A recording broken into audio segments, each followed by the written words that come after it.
Friday, April 30th, 2021. And we are live. Hope everybody's doing well. It's been a very, very busy day. And I was also on Roland Martin Unfiltered today, discussing some current topics.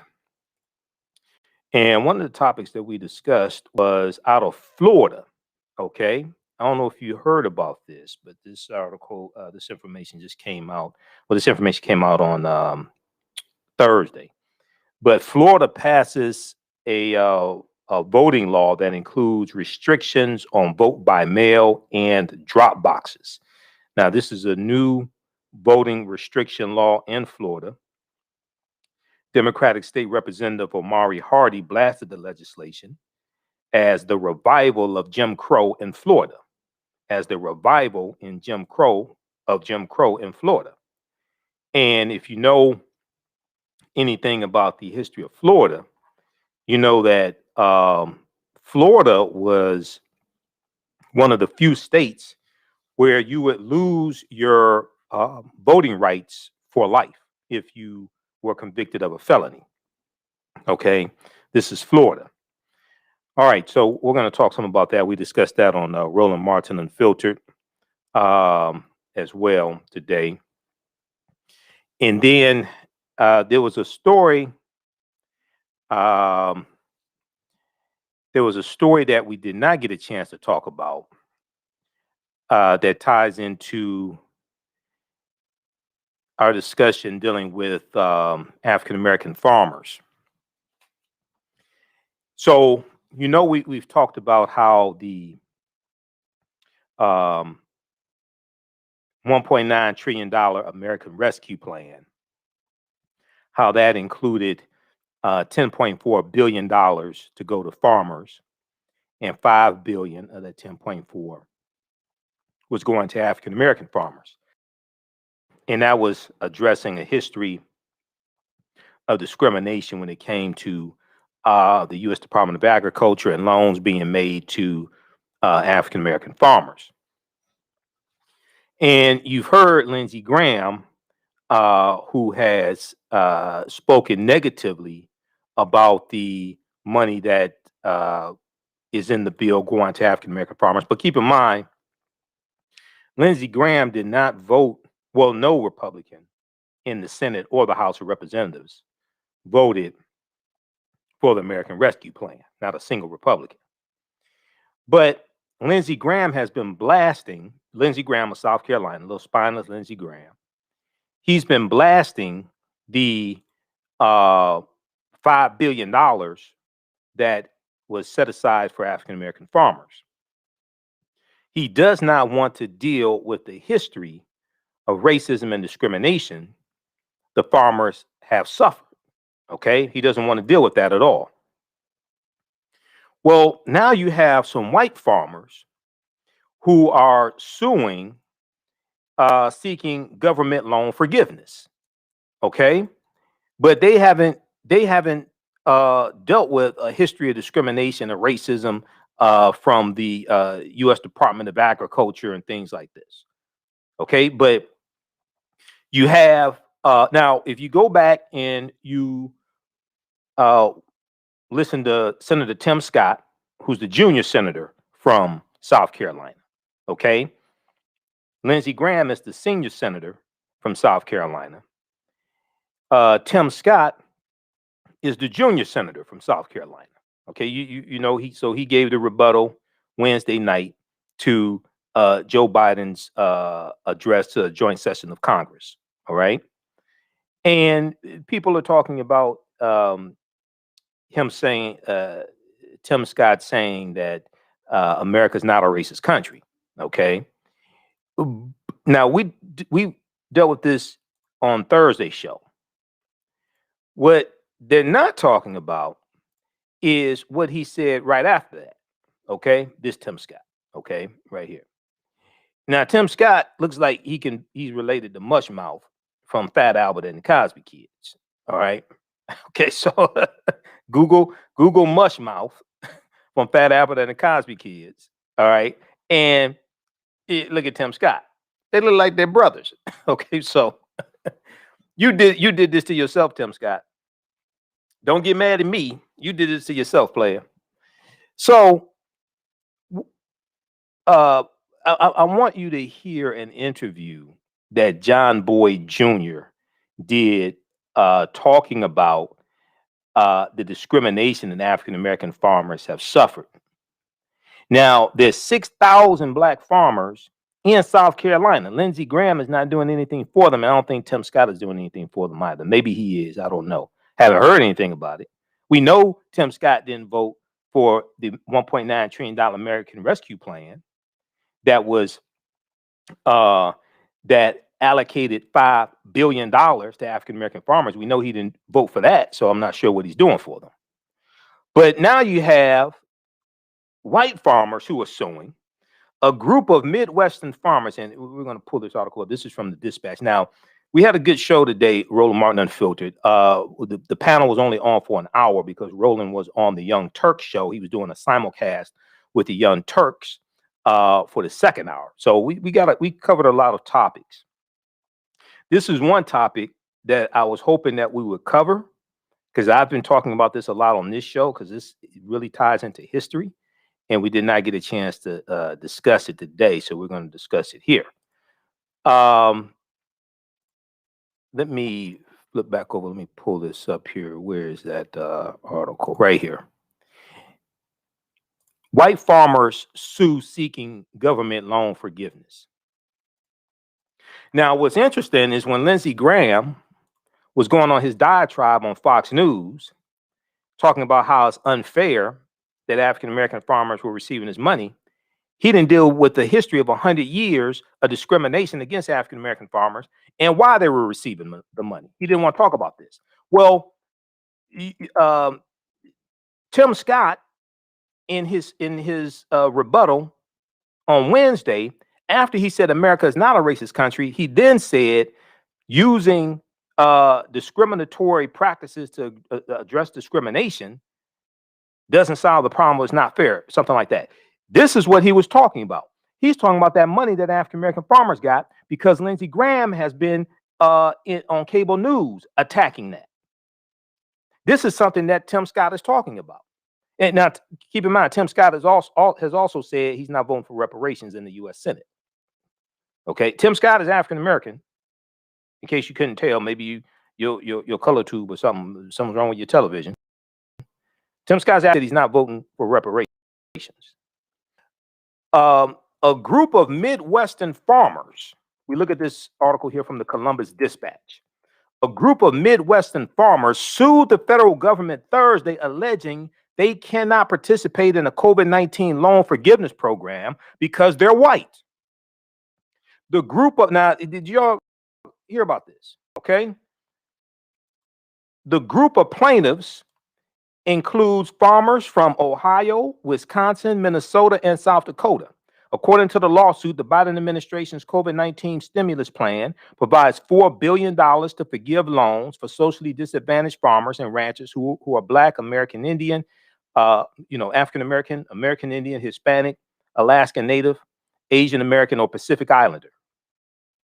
White farmers are not eligible, amounting to a violation of the plaintiff's constitutional rights, the lawsuit contends. Okay, now, I hope they have some historians. If they're suing the government, I hope on the government side they have some historians that want to deal with this history. Because, see, African American farmers have lost 92% of their land over the last 100 years. And white farmers, many white farmers were able to stay in business during the Great Depression because they were getting loans from the federal government that African American farmers were discriminated against. We lost over 200,000 farms just between 1930 and 1939. We lost over 200,000 farms, and we were being discriminated against by the U.S. government when it came to low interest loans that they were giving out to farmers. Now, if we look at this other article here, this is the right one. Let me pull this up, and we're about to go to break. So we're going to jump into all this. But see, all this ties into history, okay? And this is why history is so important. This is why it's so important to understand racism. Now, I find it interesting that Tim Scott wanted to say America's not a racist country, but he didn't want to define what racism is. See, racism is a system of advantage and privilege distributed based upon race, which comes out of the ideology of European white supremacy. Racism is a system of advantage and privilege distributed based upon race, which comes out of the ideology of European white supremacy. Racism occurs when one race of people control the majority of the wealth, power, resources, privileges, land, access to education, access to opportunity, money, laws, policies, media, healthcare, and they use that to marginalize, subordinate, and do harm to another race of people. Now, if we look at this article here from, this is rawstory.com. You know, we've talked about this before. This is John Wesley Boyd Jr., okay, and this is Senator Lindsey Graham. All right. Black farmer Lindsey Graham must apologize for racist comment about subsidies kept from farmers of color for years. Okay, see, Lindsey Graham, when he was running his mouth talking about the money that was going to farmers, he didn't want to deal with the 100 years of racism that they endured. Now, John Wesley Boyd Jr., when he was interviewed by Reverend Al Sharpton, we're going to play that clip on the other side of the break. He said, I want to reiterate that sentence. Now, that's a big word, Lindsey Graham. Okay, that means he wants to restate. Okay, I want to reiterate that since 1910, Black farmers have lost 92% of their land. Since 1910, Black farmers have lost 92% of their land, some 12 million acres, largely due to systematic racism. Now, see, Lindsey Graham just said in the past few days, systemic racism doesn't exist. So what you want to do is you want to put blinders on and say systemic racism doesn't exist. Then when you have a reallocation of funds, of resources to address the systemic racism, then you want to call that out and ignore why you had to pay out the money in the first place. Then you have the junior senator from South Carolina go out and do and address the millions of people, say America's not a racist country, and then say that using policies that discriminate to address discrimination, that's no good either. This is a bunch of nonsense. We're going to deal with this on the other side of the break. This is the African History Network show right here on 910 AM Superstation of Future Radio. I'm Michael Imhotep. We'll be back in a few minutes.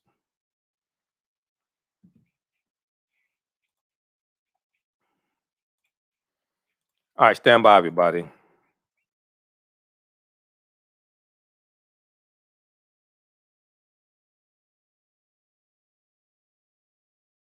How's everybody doing? Stand by. All right, if you like this type of information, also you can support the African History Network. We definitely need your support. $ the AHN show through Cash App, $ the AHN show through Cash App, or through PayPal, paypal.me/the AHN show, paypal.me/the AHN show. When you do it through Cash App, be sure to type in $ the AHN show, and it'll show my name. It'll say Michael, and then it'll show my picture there also. All right, stand by. We'll be back in just a minute here.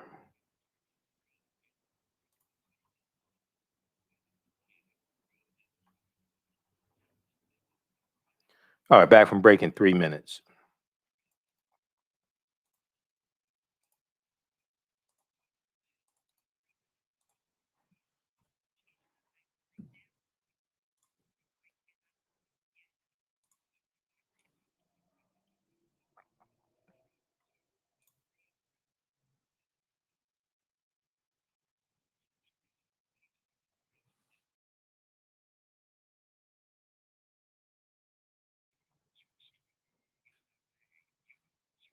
Stand by.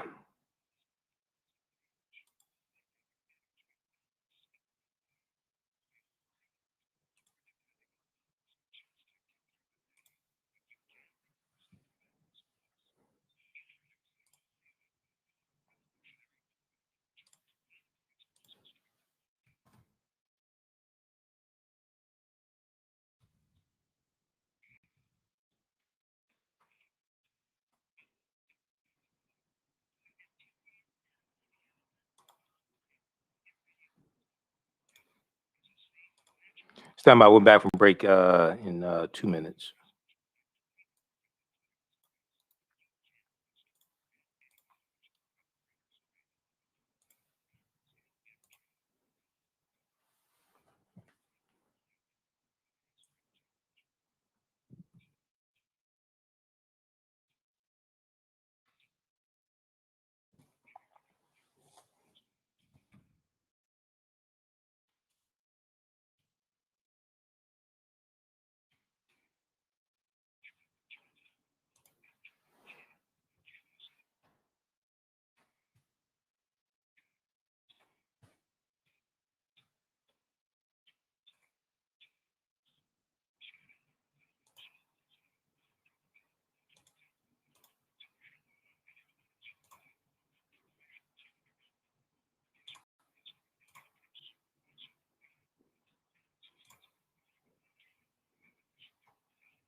All right, stand by. Back from break in 1 minute. Stand by.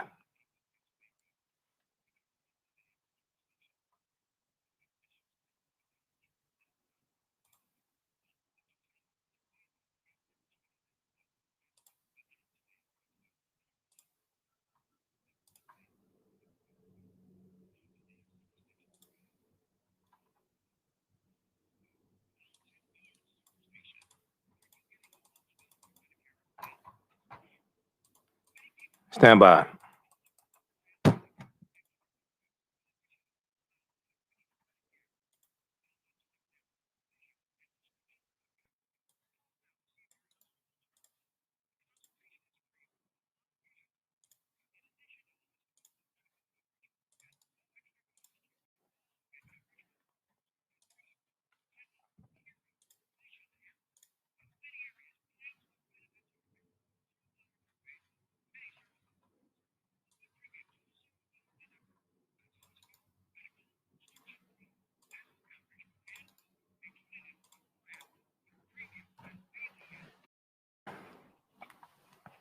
Back from break in just a minute.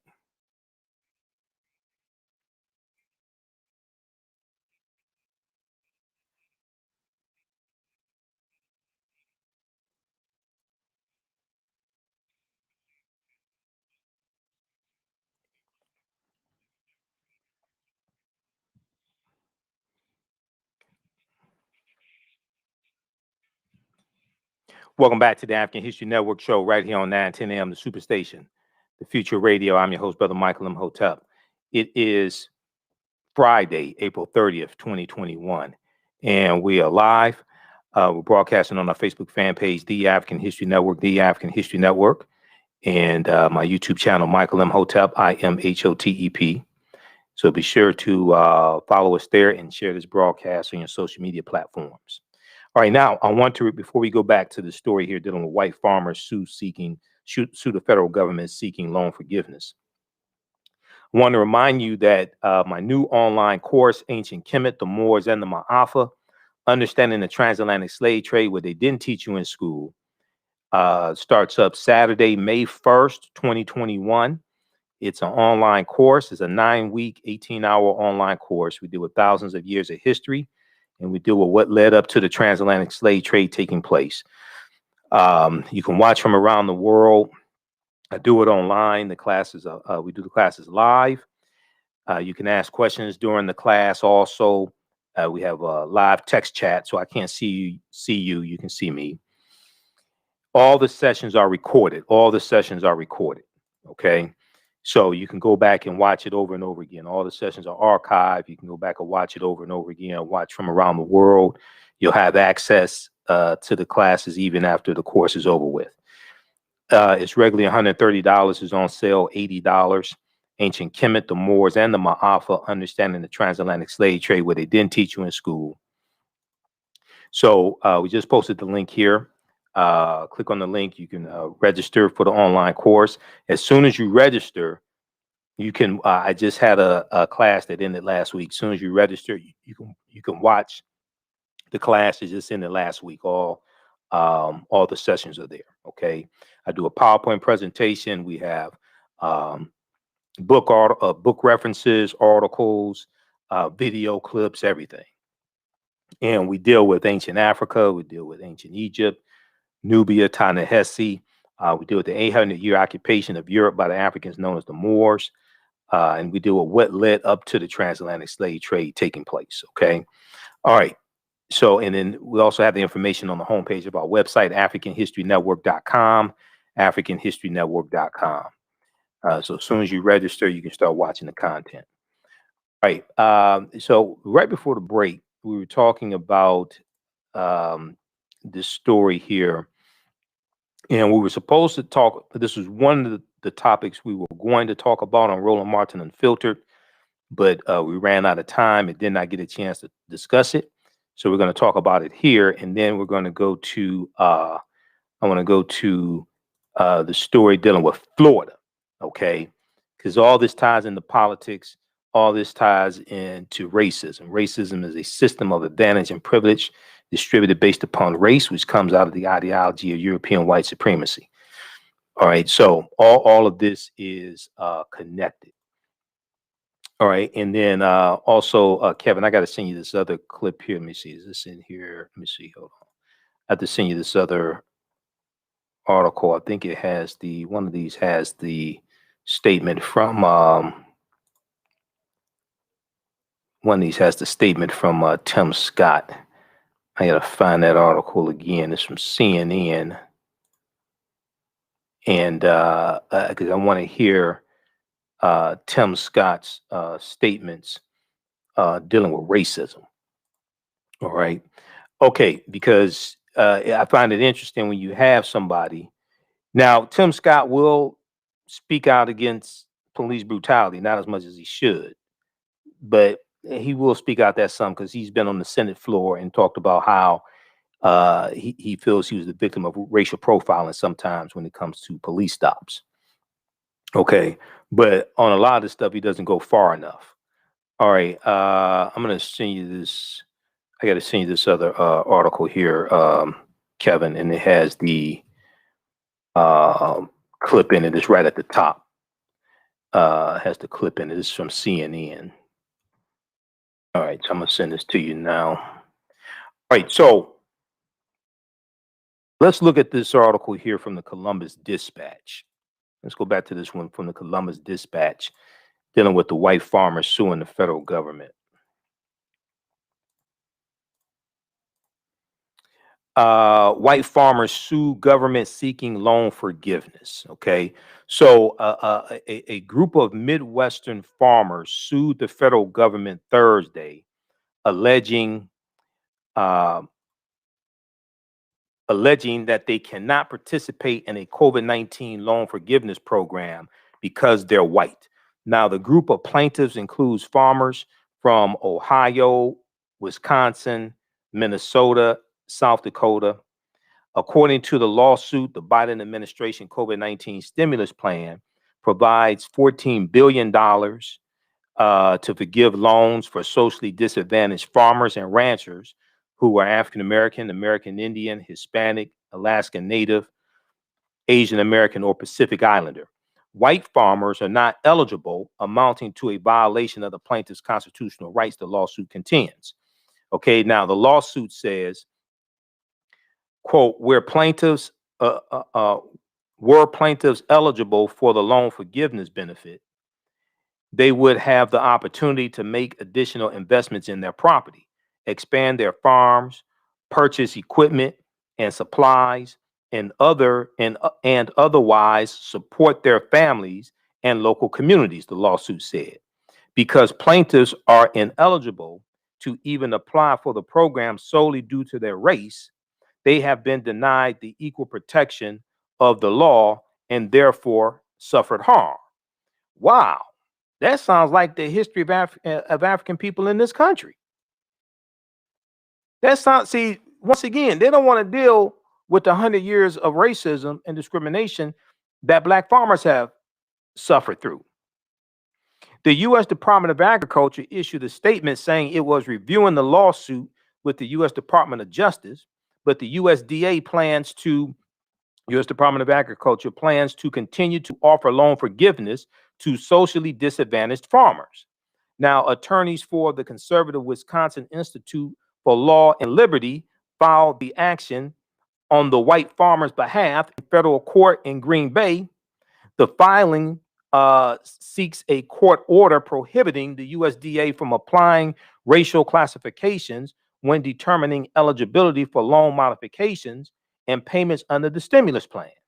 It also seeks unspecified damages.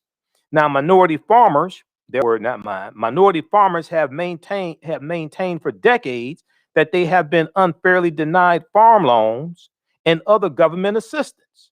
You're dealing with a history of white supremacy and racism. The USDA, U.S. Department of Agriculture, in 1999 and in 2010, settled lawsuits from African American farmers accusing the agency of discriminating against them. Yes, they did. Okay, and you had the Pickford lawsuit was one of them back in 1999. Still, less than 2% of direct loans from the Trump administration in 2020 went to Black farmers. Now, why isn't spineless Lindsey Graham talking about this? Why isn't spineless Tim Scott talking about this? Less than 2% of direct loans from the Trump administration in 2020 went to Black farmers. And some African-American farmers have criticized Agriculture Secretary Tom Vilsack for failing to address a backlog of discrimination complaints and failing to hire minorities for high-level positions. Now, Tim Vilsack was the Secretary of Agriculture under the Obama administration. Joe Biden brought him back. Now, a lot of the Black farmers were saying, look, he mistreated us when he was Secretary of Agriculture before. Tom Vilsack has said that he's going to basically correct that behavior. Vilsack did an interview with the Washington Post. We talked about that here. And I want to pull up this article here from the Washington Post, because in this interview, Tom Vilsack, the new Secretary of the U.S. Department of Agriculture, talked about the loans that were given, the subsidies given out by the Trump administration. Okay, now let's look at this here. Now, why wasn't Tim Scott, spineless Tim Scott, why wasn't he jumping up and down, okay, and calling this out under the Trump administration? Why wasn't spineless Lindsey Graham, and both Tim Scott and Lindsey Graham, they have 6,000 African-American farmers in South Carolina, and they're not doing anything for them. Now, look at this article here from the Washington Post. We talked about this article here on this show, because all that gossip and all that nonsense, we don't have time for that. We deal with like real topics, okay, real substance here. Agriculture Secretary Tom Vilsack says only 0.1% of Trump administration's COVID farm relief went to Black farmers. Where's Tim Scott? Where's Senator Lindsey Graham? Lindsey Graham is speaking out when you had Senator Raphael Warnock and Senator Cory Booker, who are advocating on behalf of African-American farmers. And Senator Raphael Warnock introduced the Justice for Black Farmers Act. They're the ones that put that money into the COVID, the American Rescue Plan, the $1.9 trillion American Rescue Plan. That's how that money got in there. Agriculture Secretary Tom Vilsack says only 0.1% of Trump administration's COVID farm relief went to Black farmers. Okay, now this is from March 25th, 2021. If we look at this here, Tom Vilsack was interviewed by the Washington Post. He said, of those who identified their race or ethnicity, Black farmers received only 20 $6.8 million of nearly $26 billion in 2 rounds of payments under the coronavirus food assistance program announced by the Trump administration in April 2020. He said, we saw 99% of the money going to white farmers. Why? Where's Lindsey Graham? Where's Tim Scott? We saw 99% of the money going to white farmers and 1% going to socially disadvantaged farmers. And if you break that down to how much went to black farmers, it's 0.1%. It's 1/10 of 1% went to African-American farmers. He said, U.S. Secretary of Agriculture Tom Vilsack said, look at it another way. The top 10% of farmers in the country received 60% of the value of the COVID payments, and the bottom 10% received 0.26%. Now, I find it interesting that behind stuff like this taking place, now you want to have white farmers suing, who say, their constitutional rights have been violated and all stuff like this. But you're not addressing the past 100 years of history that caused African-American farmers largely to lose 92% of their land, and the discrimination that they suffered when it came to government loans. Let's look at this some more, then we'll go to the phone lines. So stand by. Okay, we got the clips ready. Stand by. So okay, I want to go back to the one from the Columbus Dispatch. Okay, we'll go back to this, and then we have to squeeze these clips in also. Then I have to get out of here. I have a class to teach. Tom Vilsack, who served under the Obama administration and returned to the role after President Joe Biden took office, because Joe Biden said, look, the Department of Agriculture was screwed up under Trump. Joe Biden said, I need somebody who knows how to run this department, who can hit the ground running. So that's why he tapped Tom Vilsack again. Tom Vilsack said in a statement last month that generations of socially disadvantaged farmers have suffered due to systemic discrimination and a cycle of debt. Tom Vilsack is white, for those that don't know. This is what Tom Vilsack said in the interview with the Washington Post. He's laying out the history of discrimination against African-American farmers coming from the federal government. Tom Vilsack said he has been trying to assure minority farming groups that he will work to stem racism within the USDA, within the U.S. Department of Agriculture. Civil rights advocates have hailed Joe Biden's stimulus plan as a means of finally helping farmers of color. But then you got Lindsey Graham and Tim Scott attacking this. Okay, now this is what we're going to do, Kevin. I want to go to the clip that I just emailed you from Reverend Al Sharpton from YouTube. I want to go to that clip. Okay, let me introduce it right quick. Now, this is Reverend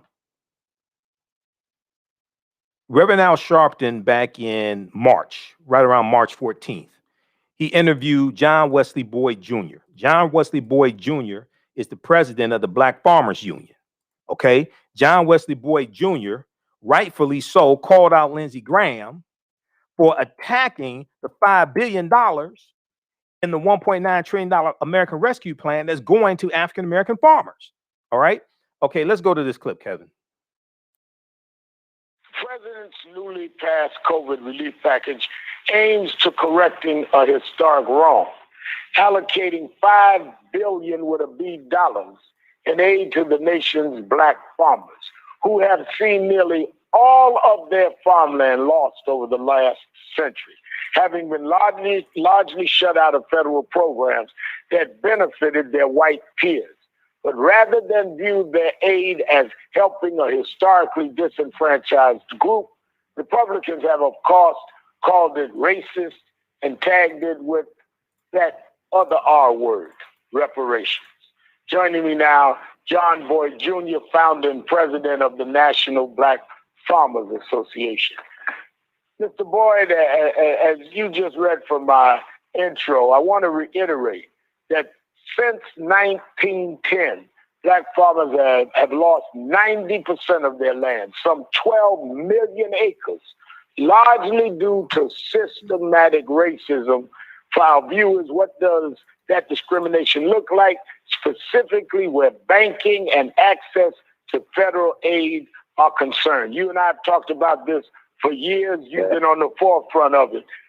Explain what has happened historically and why this means something. Well, Reverend Sharpton, thank you for having me. And first of all, I'd like to thank you for helping me with the Claims Remedy Act of 2010 that helped nearly 20,000 black farmers receive their settlement from the United States Department of Agriculture. But what this new measure does is it rectifies a wrong for black and other farmers of color. We've been totally shut out of the U.S. Farm Subsidy Program, U.S. Farm lending at the United States Department of Agriculture, farm rural development loans. We've been totally shut out. And under the last administration, Reverend Sharpton, they told out $29 billion to primarily white farmers in this country, where black farmers didn't participate at all. And when we put this bill in a part of the COVID relief bill, 10 senators sponsored amendments to pull our language out. And Senator Lindsey Graham, who was a very outspoken critic, said it really bothered him that we were a part of the spending bill. So we've been having an uphill battle for decades, and we've been fighting this fight for a very, very long time, and now's the time to change it. And right now, Reverend Sharpton, for the first time in history, we have a black in the Ag Committee, Chairman Scott. We have 2 blacks on the Senate Agriculture Committee, Senator Warnock and Senator Booker. And we have a president and vice president that certainly want to help and receptive to helping our nation's black farmers. Now, let me go back to what you said, because as expected, the assistance to black farmers contained in the president's relief package has been attacked as racially discriminatory, perhaps the most vocal detractor being, as you mentioned, South Carolina Senator Lindsey Graham, who has called the aid reparations. Just listen to this. In this bill, if you're a farmer, your loan will be forgiven up to 120% of your loan, not 100%, but 120% of your loan if you're socially disadvantaged, if you're African-American, some other minority. But if you're white person, if you're a white woman, no forgiveness as reparations. Now, clearly he has no problem with or interest in fixing the systemic discrimination that black farmers have faced for decades. But that's to be expected. What are your thoughts on the senator's complaints, though, Mr. Boyd? Well, I'll tell you, Reverend Sharpton, I lobbied Senator Lindsey Graham as a congressman. I lobbied him as a senator. I've been by his office and asked him to help me fix the problems at the United States Department of Agriculture that caused black farmers to lose millions of acres of land and address the lack of loans and subsidies. And he's never once used his megaphone to speak out against the discrimination. But as soon as we get justice here, some 30 years later, his very first words, he said he found it troubling. And in his last part of his statement, he said, well, we need to check them. He should have been checking us when we came by his office to ask him to help fix the problems at the United States Department of Agriculture. He should have been checking us when we were sharecroppers and survived Jim Crow. Members of Congress like Senator Lindsey Graham should have been checking us. So I find his comments racist, and we're calling on him. The National Black Farmers Association is calling for him to apologize, Senator Lindsey Graham, and we're making that announcement on your show. He needs to apologize not only to black farmers, but to black people in this country who struggled for so very, very long, and now we get a chance for a little bit of justice. And he uses his megaphone to play this race type thing when he knows firsthand that black farmers are suffering. When he has 6,000 black farmers in his state, and he won't help us, but he uses his megaphone to try to deny payment from black farmers. You know, a century ago, there were 1 million black farmers. Now there are fewer than 50,000. According to the Department of Agriculture, Agriculture Secretary Tom Vilsack says he's aware of the disparity and wants to grow more farmers of color. Apart from this relief package, where should he start? He should start, just like you said, immediately to get the debt relief out to the thousands of black farmers that desperately need it right now. And I spoke to Secretary Vilsack yesterday and urged him to hurry up and put in place the commission and to get the debt relief to not just black farmers, but farmers of color, Native American farmers, Hispanic farmers, and other socially disadvantaged farmers.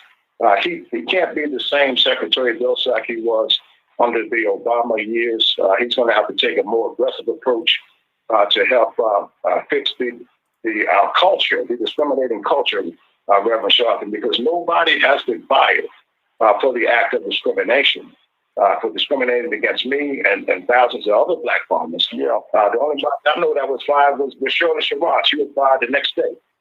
We need accountability for those people who were found guilty of discriminating. Some heads need to roll so that people know that this can't be the same old United States Department of Agriculture. And Secretary Vilsack needs to make a quick announcement that USDA is open for business for blacks and other minority farmers. All right. I'll have to leave it there, but you worked on this a long time. I've been there with you, and I'm glad to see some light in this darkness. Thank you. All right. So that was that's from about March 14th, 2021. Reverend Al Sharpton on Politics Nation interviewing John Wesley Boyd Jr. And John Boyd Jr. was calling out spineless Senator Lindsey Graham. And read this article here from rawstory.com.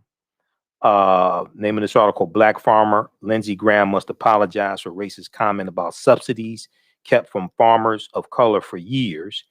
And he talks about in here how Lindsey Graham has 6,000 black farmers in South Carolina, and he's not doing anything to help them.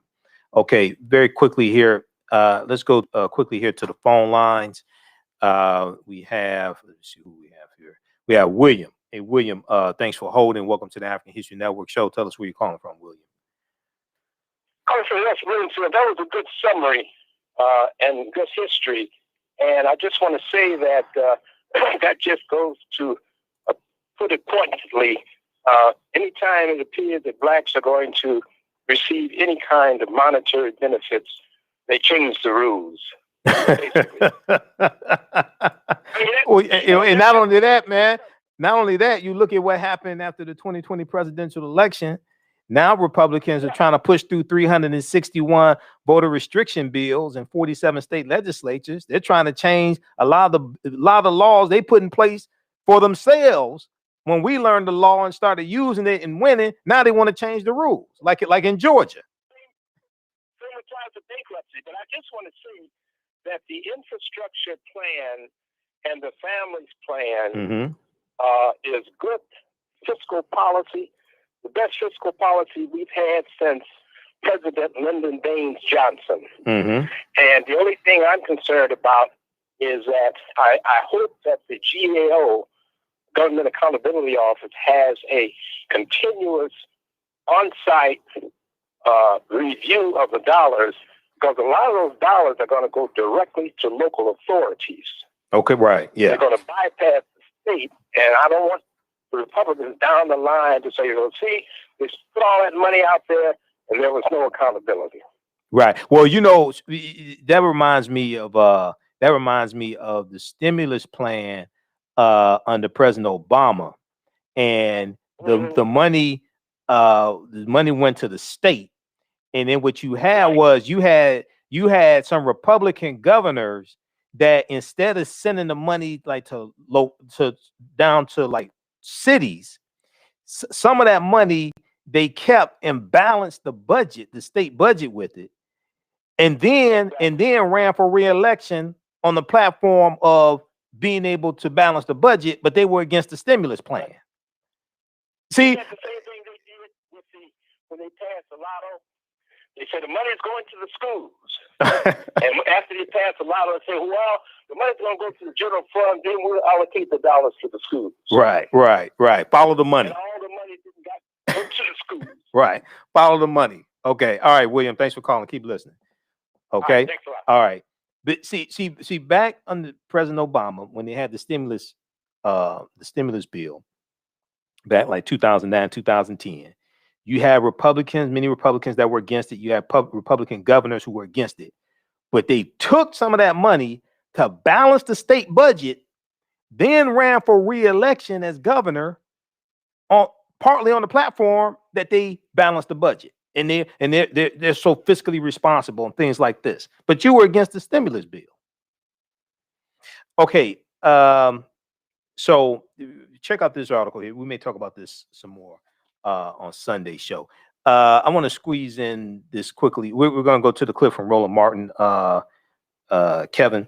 So I was on Roland Martin Unfiltered today. I'm a panelist every Friday. And we talked about Florida passes voting law that includes restrictions on vote by mail and drop boxes. All right. We're going to go to this clip. I want to remind you that we're going to post a link here again. Remind you that my online class, Ancient Kemet, the Moors, and the Maafa, Understanding the Transatlantic Slave Trade, what they didn't teach you in school. It starts up Saturday, May 1st, 2021, 12 noon to 2 p.m. Eastern Standard Time. Visit our website, AfricanHistoryNetwork.com, AfricanHistoryNetwork.com. You can register there for it, and we posted a link here. Let's go to this clip, Kevin. No, I mean, that's exactly what he was doing. He was sitting here.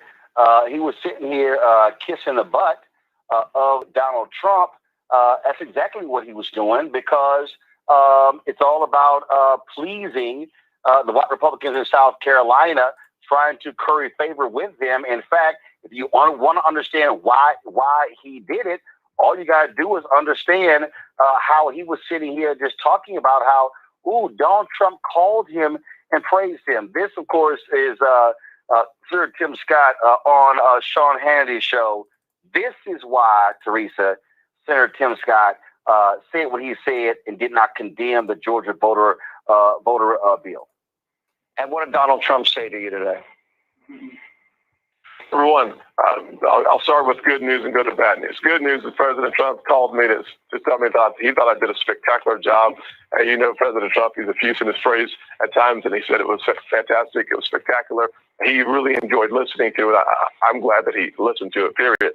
Number one, he wants to make sure that we keep working to get more things done for the country. Believe it or not, one of the things that we talked about for a very short period of time was how do we make progress for the most vulnerable. He is still focusing on getting things done from a policy standpoint by encouraging us to continue down the path that leads to American progress. And what did Donald Trump say to you today? Now, we know damn well that's a lie, Teresa. I would totally hold that call with Donald Trump was not about anything policy related to the United States of America. I don't know what this was in terms of how to keep Donald Trump relevant in the conversations of how to govern America. Because when he was in office, there was no governing.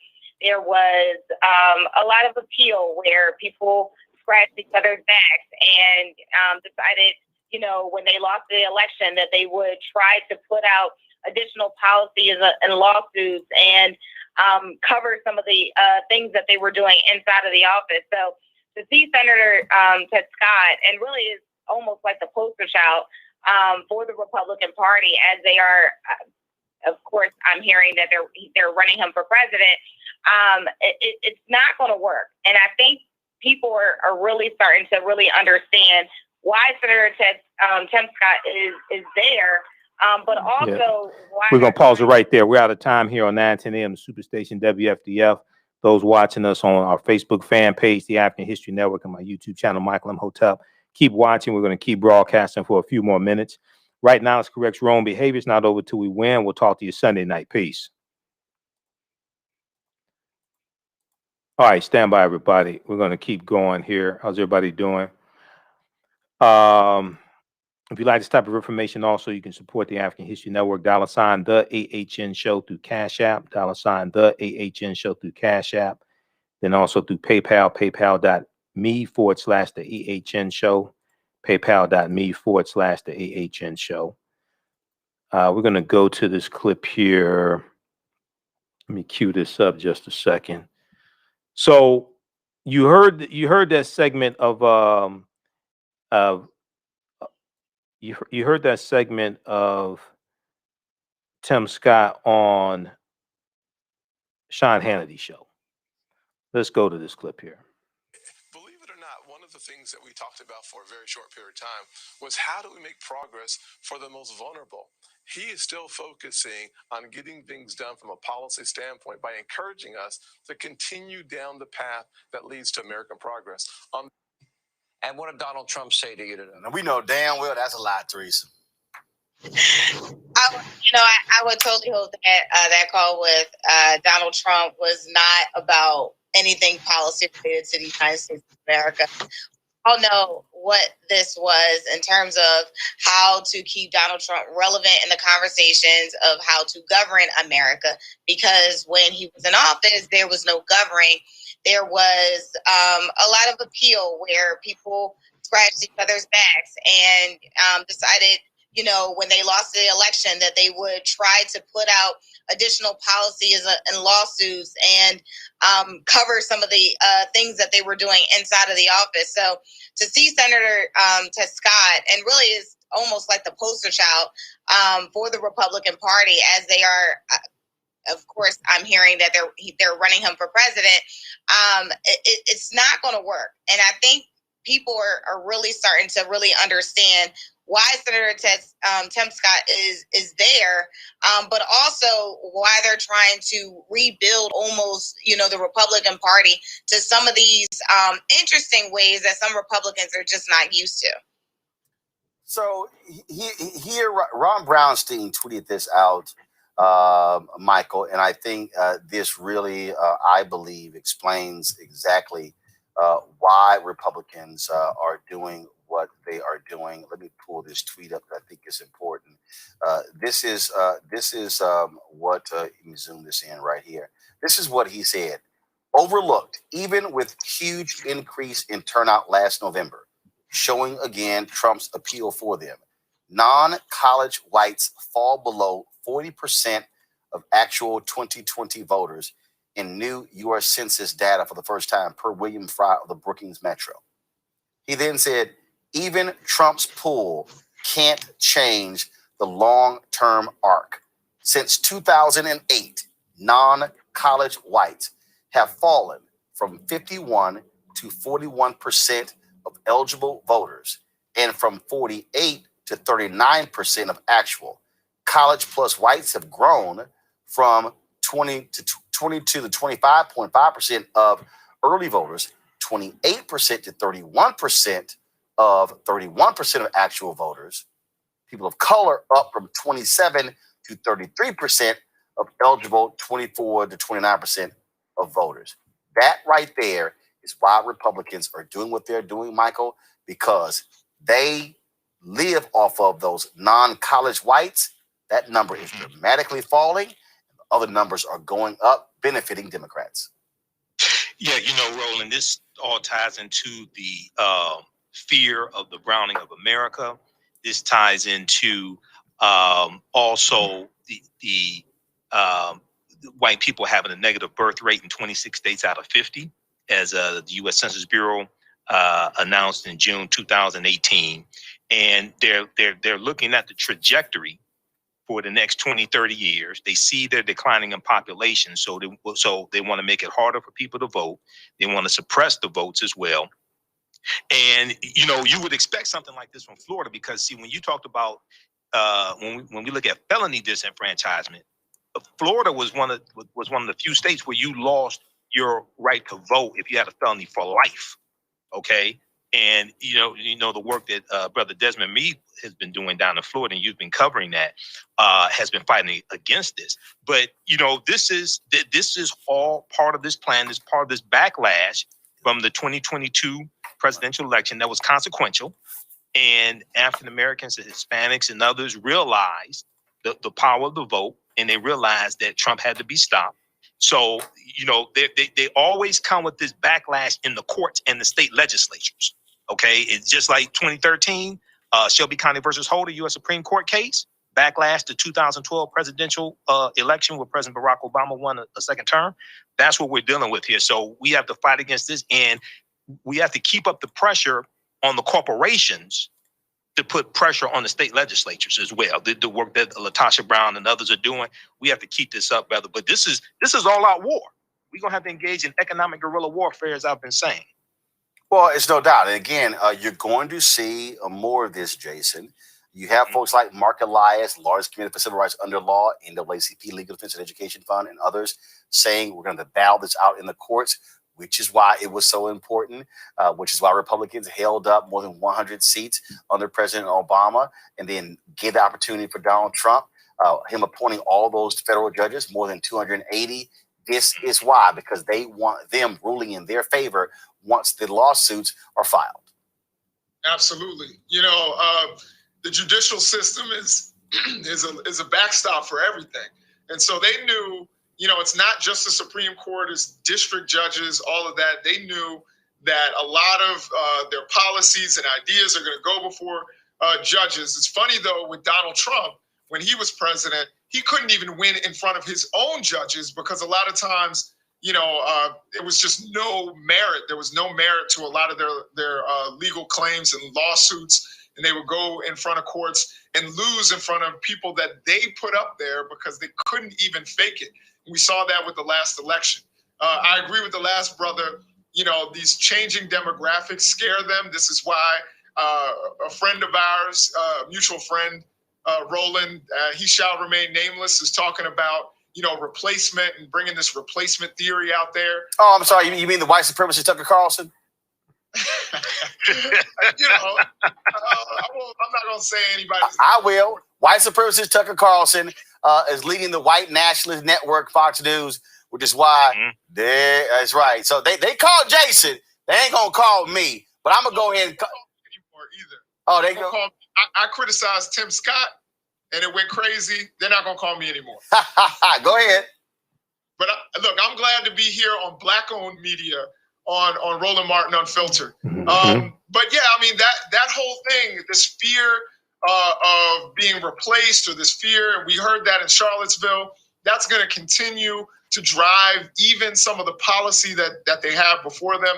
They pretended to be for criminal justice reform, but we know in reality they want to stop us from voting, stop immigration, do anything they can to maintain the current demographics, and they're not even trying to hide it anymore. So I think the brother was correct. We need to continue to keep the pressure on economically and in any other means, and hopefully there will be some judges that can be appointed under this current administration. Well, look, I have a book coming out in next year that's called White Fear. And in fact, it's so funny. Let me go ahead. I'm going to give y'all a sneak peek. All right, y'all. Nobody else has this. We actually have finalized what the title is going to be. And it's real simple. The book is going to be called White Fear: How the Browning of America is Making White Folks Lose Their Minds. It is. And this ties into the in 2016, going into 2017, there was a big article from the Atlantic, Atlantic.com, that did an analysis of the 2016 presidential election. And it talked about how it was, they used the term cultural anxiety. Okay. They didn't say white supremacy or fear of a brown of America. They said it was cultural anxiety that drove the non-white college educated voters to vote for Donald Trump. Okay, and he hit those cultural issues, and this is exactly what we're seeing. Teresa, people need to understand what's going on here. All right, white conservative. We're gonna pause it right there. Okay, so that was today on Roland Martin Unfiltered. We had a short show with the panel because Roland had to do a simulcast with the Young Turks. But all of this is connected. Politics is the legal distribution of scarce wealth, power, and resources, and the writing of laws, statutes, ordinances, amendments, and treaties, their adoption, interpretation, and enforcement. All this is connected. Okay. So people who telling you don't vote and all this stuff, they're not being honest with you. They're not telling you how all of this is connected and how politics impacts every aspect of our lives, from the water we drink to the food we eat to the air we breathe. Okay, all of this is connected. All right, I want to go to, let's see here. 1 second. All right. So we have that. I want to go to this clip here. This is Senator Tim Scott.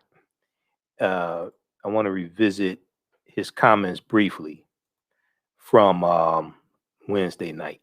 Okay. So just 1 second here. Oh, and then the Florida bill. Okay. We talked about the Florida bill at the beginning of the show, beginning rolling show today. And there's an article from NBCnews.com. I'm going to show you here in just a minute. So check out that article as well. And we'll probably talk some more about this on our Sunday show. But the Florida bill, what it would do is, if passed, this bill, now the bill has, Florida's legislature passed an election bill Thursday that includes restrictions on drop boxes and voting by mail over the concerns of Democrats and voting rights activists that the restriction would amount to voter suppression. All right. Both the House and the Senate passed the bill Thursday after weeks of negotiations between Republicans in both bodies. The bill is poised to be signed into law by Republican Governor Ron DeSantis, who has already blessed efforts to enact restrictions along these lines. Now, the bill passed the Florida State Senate by a vote of 23-17 and passed the Florida State House by a vote of 77-40. So the bill will limit the ability of drop boxes to early voting hours and limit who can collect and drop off ballots. It will also ban outside groups from giving water to voters near polling places. Okay. And I want to look at this here. Yeah. Ban the new legislation. Okay. And then the bill also require, it will add more identification requirements for absentee ballots. It will require voters to request an absentee ballot every election. It will empower partisan observers during the ballot counting process. Empower partisan observers during the ballot counting process. All right, I want to flip over. I want to look at this article here from this one here is from NBCnews.com. Let's pull this up. And then let me cue up this clip here also. So the article from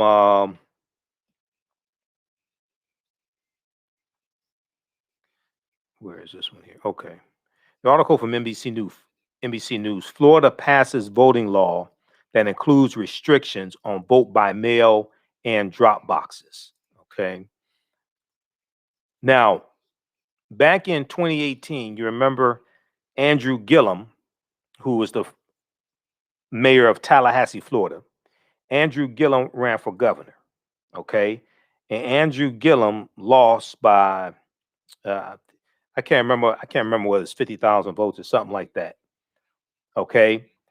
If Andrew Gillum had become governor of the state of Florida, I guarantee you Andrew Gillum would have vetoed this bill if it passed the Florida state legislature. If Andrew Gillum had become governor of Florida, if this bill came across his desk, he would have vetoed this bill. Now, you had some African Americans in Florida who didn't vote for Andrew Gillum. They said he doesn't have a black agenda, blah, blah, blah. But you let somebody get in office who has an anti-black agenda. And Andrew Gillum's policies were much better than Ron DeSantis' policies. A policy does not have to say Black or African American to benefit you. And if you're trying to get elected in Florida, you're not going to get elected running on no red, black, and green black agenda. Not the governor. That's not going to happen. You have to be able to look at the policies and see whose policies are most beneficial to you. If Andrew Gillum had become governor of Florida, when this bill came across his desk, he would have vetoed the bill. This is understanding political self-defense. It's not only about what a candidate or a politician can do for you, it's also about understanding how to block and stop what people are trying to do to you. So the people who said they weren't going to vote for Andrew Gillum because he didn't have a black agenda did not see Ron DeSantis coming, who's a Trump supporter. The same thing in Georgia. You had some African Americans who said they weren't going to vote for Stacey Abrams because she didn't have a black agenda. But your dumb ass let Brian Kemp get in office, and Brian Kemp has an anti-black agenda. The governor of Georgia, Brian Kemp, who signed into law SB 202 within an hour of it passing the state legislature. He didn't even read the bill. The voter restriction bill, Senate Bill 202, he signed that into law. It's not only about what a candidate or a politician can do for you, it's about understanding how to block what they're trying to do to you. It's understanding political self-defense.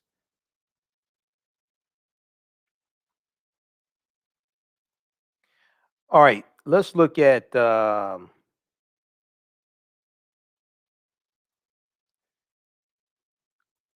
this one here. This is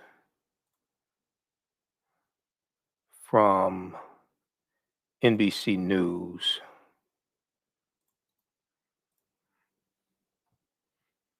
This article here, Florida passes voting law that includes restrictions on vote by mail and drop boxes.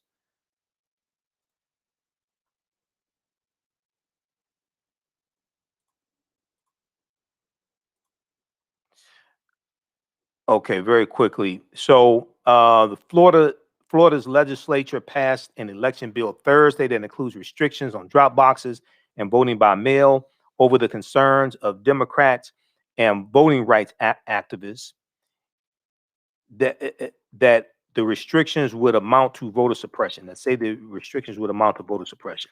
Now, while an earlier proposal would have banned the use of ballot drop boxes outright, the new legislation would allow their use as long as election officials follow new constraints. Limits on who could drop off voters' ballots at drop boxes, a ban on moving drop boxes within 30 days of election, restrictions on where drop boxes could be placed, and a requirement that they would all have to be monitored by elections officials whenever they're open.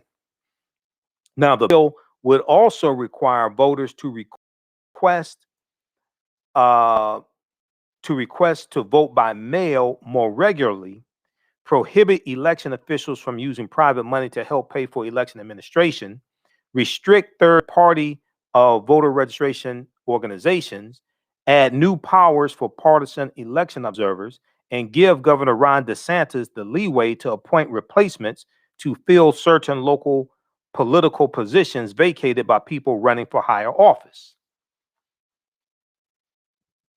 Give Governor Ron DeSantis the leeway to appoint replacements to fill certain local political positions vacated by people running for higher office. Now, Democrats say the last provision is targeted at local officials looking to run in a special election to replace Democratic U.S. House of Representatives member Representative Alcee Hastings, whose death left an opening in the Democratic-heavy Miami area. Democratic State Senator Audrey Gibson said the measure was an attempt to create a monarchy by giving the governor more power. I bet the people who said we're not going to vote for Andrew Gillum because he didn't have a black agenda, I bet your ass didn't see this coming. Republicans softened language that would have prohibited handing out items to voters within 150 feet of polling places, including food and water, except by elections officials. The legislation would now ban anyone from engaging in any activity with the intent to influence or effect of influencing a voter, but allow election supervisors to provide nonpartisan assistance, such as giving items to voters within the restricted zones. Okay, so read the rest of this article here. You'll hear more about this. Remember where you heard about it first. Florida passes voting law that includes restrictions on vote by mail and drop boxes. Democratic State Representative Omari Hardy blasted the legislation as the revival of Jim Crow in Florida. The revival of Jim Crow in Florida. You remember during the gubernatorial debate, remember when it was Ron DeSantis and Andrew Gillum, okay? Remember when Andrew Gillum said, I'm not saying Mr. DeSantis is a racist. I'm saying the racists believe he's a racist. You remember that? Hashtag we tried to tell you. Okay, so we've got that. And let's see here. Who we have here? We got Becky. We got John Ray. Visit John Ray's website, workingwithjohnray.com, workingwithjohnray.com. He has some great financial advice. He teaches about income shifting, which helps you keep more of the money that you make. Visit his website, workingwithjohnray.com, workingwithjohnray.com. All right, now,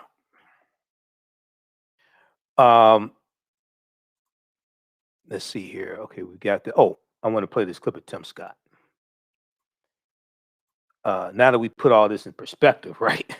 Let's go back to this. Now you're going to hear Vice President Kamala Harris and Tim Scott. We talked about this on our Thursday show, okay? But I want you to hear Tim Scott again. Threats to our national security is domestic terrorism manifested by white supremacists. And so these are issues that we must confront. And it does not help to heal our country, to unify us as a people, to ignore the realities of that.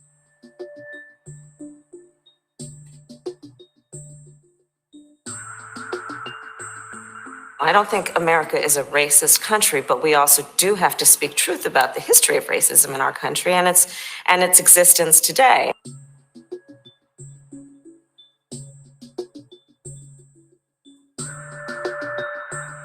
People are making money and gaining power by pretending we haven't made any progress at all, by doubling down on the divisions we've worked so hard to heal. You know this stuff is wrong. Hear me clearly. America is not a racist country. It's backwards to fight discrimination with different types of discrimination. And it's wrong to try to use our painful past to dishonestly shut down debates in the present. Let's confront the realities and let's deal with it, knowing we all have so much more in common than what separates us.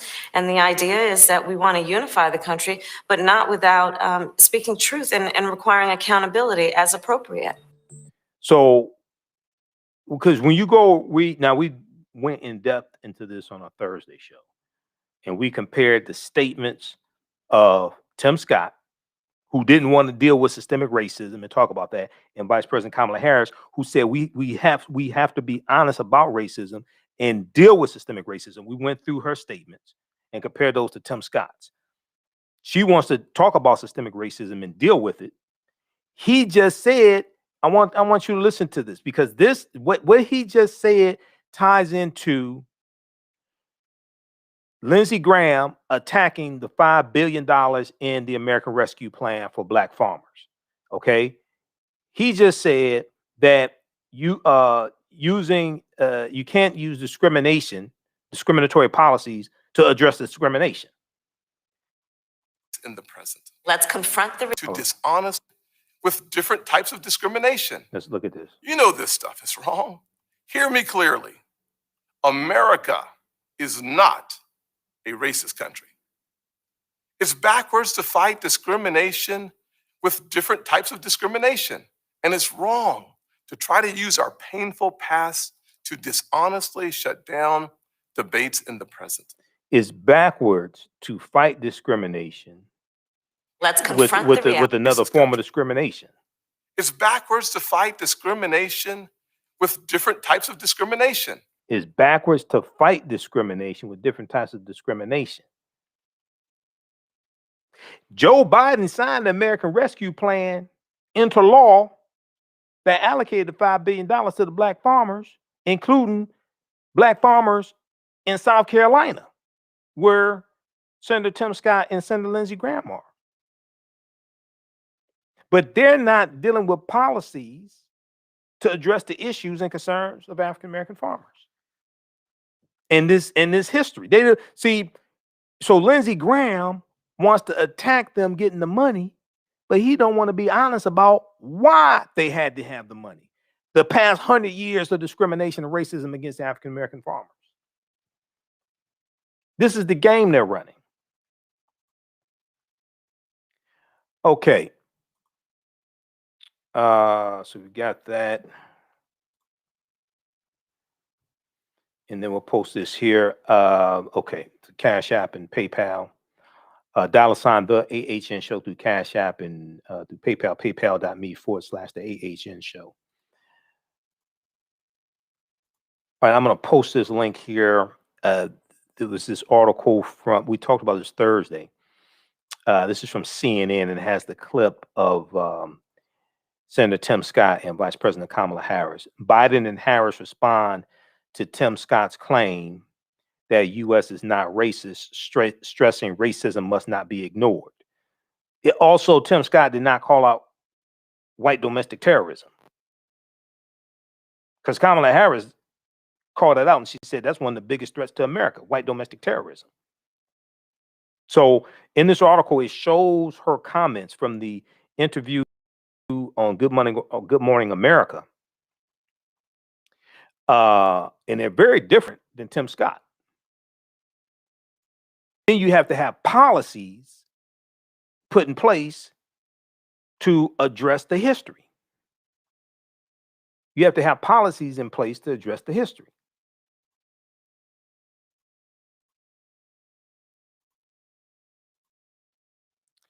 Let's see here.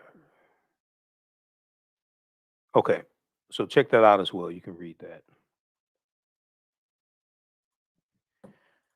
All right, be sure to, who still needs to register for my online course, Ancient Kemet, the Moors, and the Maafa, Understanding the Transatlantic Slave Trade, what they didn't teach you in school. Let me know. We'll post the link again. If you go to our website, AfricanHistoryNetwork.com, right on the home page, you scroll down, it has information for the radio show here.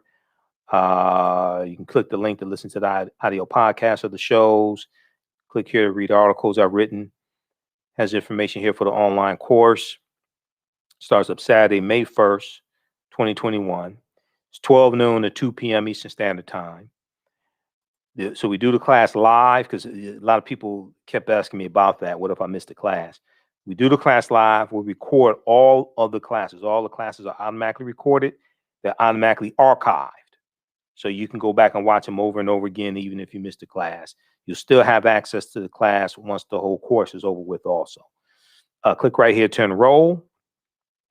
And this is a 9-week, 18-hour online course. We'll meet for 9 consecutive Saturdays. You can watch from around the world. You can be in your pajamas if you want to. I won't be in my pajamas.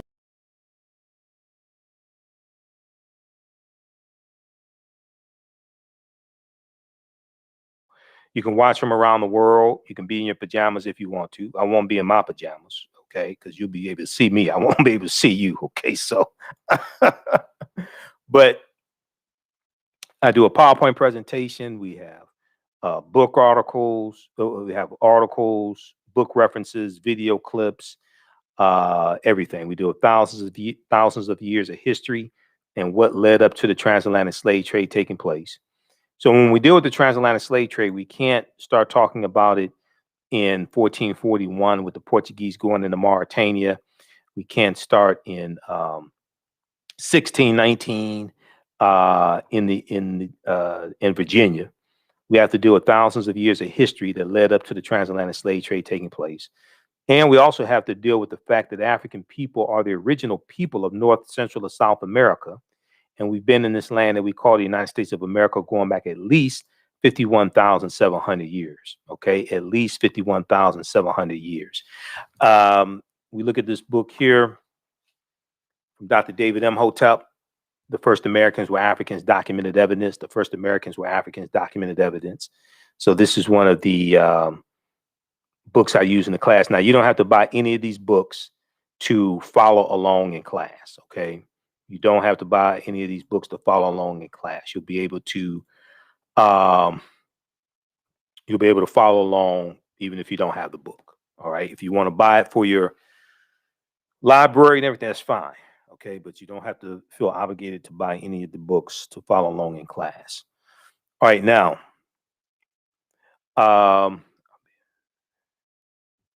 okay. So if you're at work when you take the class, that's fine. Keep in mind it's all recorded. You can go back and watch it over and over again. Okay, so don't worry about that.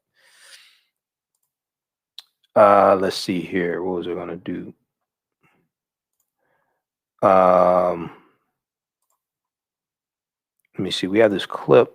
Let me see. I'll show you this clip here. I show it in class. And you've seen the interviews I've done with Dr. David Imhotep. He's a friend of mine, author of The First Americans Were Africans, Documented Evidence. His new book, I just talked to him a couple of weeks ago, and I have to call him back also. His new book will be out within about a month. He's working on getting the footnotes finished. He's just working on the footnotes and the bibliography. Okay, that's what he's working on. And like he has pictures in there. He's trying to get permission to use the pictures, but that's everything else is basically done. I want to go to this clip here. And one of the things we do in the class, we deal with a lot of the new archaeological discoveries that are coming out. Okay. So, and when these archaeological discoveries come out, they are causing all the scientists and archaeologists and paleontologists to rethink everything. Let's see here. Let's go to this clip. Wow, I wish you saying that we have a picture of the book too. It's The First Americans Were Africans, and we were talking about Dr. Ivan Van Sertima because I remember back in the 1980s, my dad took me to hear him. He came here to Cincinnati, and his book was They Came Before Columbus, and he talked about how Africans were here. He had a lot of, great research information, and so it was just kind of eye-opening. But we haven't heard a lot about that recently. So tell us how you got involved here. I'm showing that Africans not only came before Columbus, they came before the Indians. So you're going even farther back. I'm going farther back, at least 56,000 years old. Okay, now we've got a graphic up here about 130,000 years ago. Yeah, well, they sailed over here. And when I lecture, people say, well, wait a minute, humans weren't sailing alone. They were boating 130,000 years ago. And I beg to differ. Last year, New York Times quoted the BBC, and they wrote an article on how in Crete they have found a stone industry of stone tools dating back to at least 130,000 years. And Crete has been an island in the middle of the Mediterranean for 5 million years. So they had to sail, and it was a continuous civilization, which means they were going back and forth. They knew how to navigate. So if they got to Crete 130,000 years ago, it's easy 70,000 years later that they could make it to the Americans at 56,000 years ago. Right. That's really, now how did you even get back to this research? I mean, this is just, did you start by reading They Came Before Columbus, and then you expanded on that research? Yes, you see, 36 years ago, Dr. Van Sertima's book came out, and this information is piled on for 36 years. So many different things, so many cutting-edge articles and things have been found since then. Yeah, and so what's the reaction you get when you talk about how Africans came here even before Native Americans? People are amazed. They're shocked. They're shocked. First comes shocks, and then they're smiling, and some frown, of course. And then, and what about the school systems? Because, have we gotten this information to the educational system? Not yet. The book has only been out for a month and a half. And what kind of feedback are you getting now when you go around and talk about this? I mean, I'm assuming you're doing lectures around the country. Yeah, well, I always bring my peer-reviewed articles. Okay. Because my thesis, which is the same as my title, The First Americans Were Africans, is backed up by 7, soon to be 8, peer-reviewed journal articles, which is the height of academia. Wow. And so you've got credibility. I mean, people can see this research. What do you think? Do you think this is going to change history at all? Well, for hundreds of years in Europe, people thought that the world was flat. And it took a while for them to be able to say the world was round in order to go out there and navigate and see that it was indeed round. So it's going to take a little while for them to be around this, but it will happen.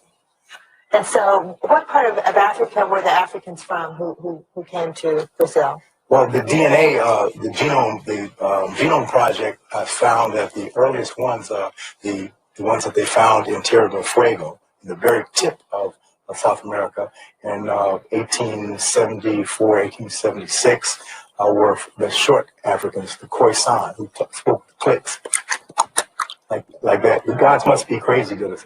A movie on Yeah, I remember that, yeah. Yes. So they have about the Coca-Cola bottle selling, yeah. Yes, they have the oldest DNA and the oldest language on the planet, and they were all over. Oh, wow. All over all 3 Americas, as well as Asia.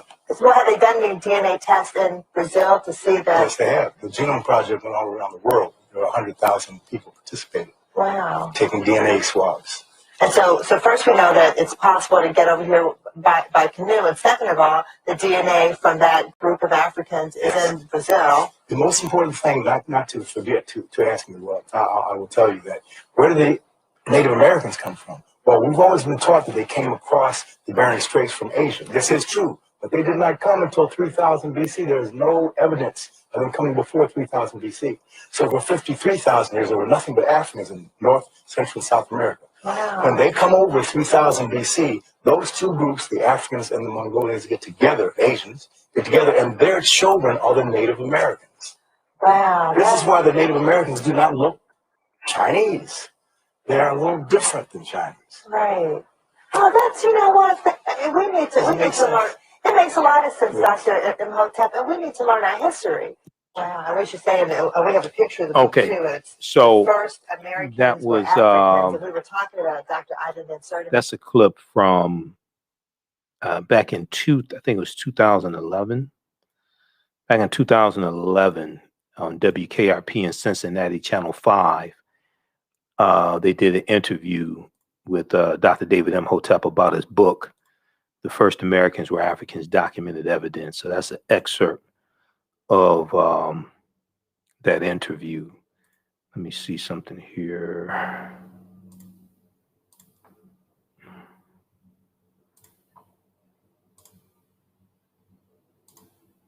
Okay, that's an excerpt of that interview.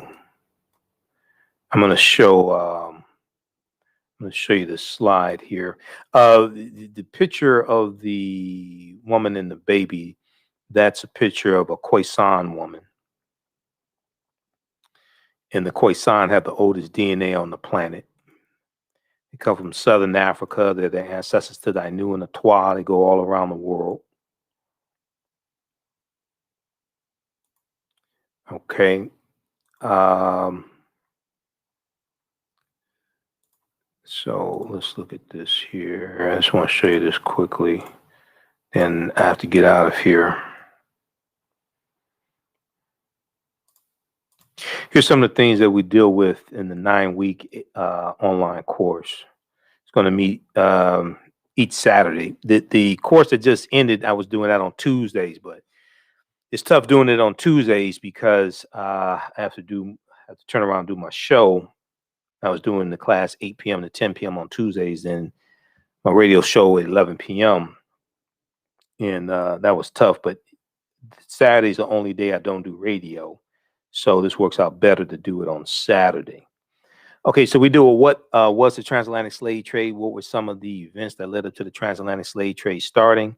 What role did Christopher Columbus play? Because Columbus is very crucial to the transatlantic slave trade expanding. Okay. We deal with when did Africans first come to the U.S. as slaves? Did Africans sell themselves into slavery? We deal with that complicated history.